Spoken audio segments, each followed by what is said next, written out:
rattling sound that she tried to muffle with her hands. The next day, she was back to normal. Or so we thought. We didn't see her skipping meals, so we could have seconds. We didn't see her walking to work in the freezing rain because she had given us the bus fare just in case it rained on us. She was becoming a ghost in her own home, thinning out so that we could grow. I remember finding a hidden jar in the back of the pantry. It was filled with small notes, IOUs to herself. One day, I will buy a new sweater. One day, I will go to the doctor for this pain in my chest. But that day never came. Every time the jar got full, a school fee would come up, or a medical bill for my father, and the jar would be emptied. She was robbing her own health to pay for our comfort. The hardest part wasn't the physical labor, it was the loneliness of her secret. Imagine carrying a mountain on your back and having to pretend you are walking on air. She listened to us brag about our grades and our dreams, never once mentioning that her own body was breaking to make those dreams possible. Once, my brother complained that the dinner was too simple. I saw a flicker of something in her eyes, not anger, but a profound, piercing sadness.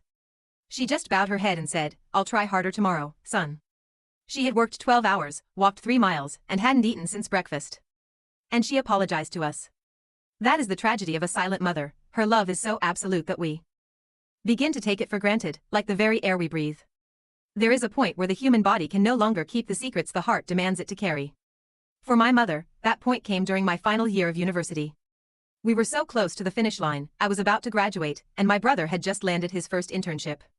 We were celebrating, laughing at the dinner table, talking about all the things we would buy her once we started earning. We didn't realize that while we were looking at the horizon, she was standing at the edge of an abyss. I found the envelope tucked inside an old cookbook. It was from the city hospital. The words were cold and clinical, but their meaning was loud: immediate surgery required. The date on the letter was 6 months old. 6 months. For 6 months, she had been carrying a death sentence inside her body while she cooked our favorite meals. For 6 months, she had been feeling the fire in her chest while she sat through my long stories about campus life. I confronted her that night, the letter trembling in my hand. I expected her to cry. I expected her to be scared. But instead, she just took the letter from me, folded it calmly, and put it back in the book. "The money for the surgery was the same amount as your final semester fees," she said, her voice as steady as a heartbeat. "I couldn't let you stop now. Not when you are so close."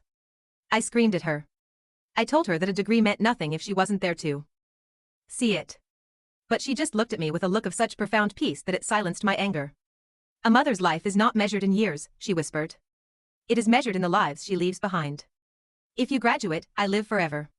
The months that followed were a masterclass in agony.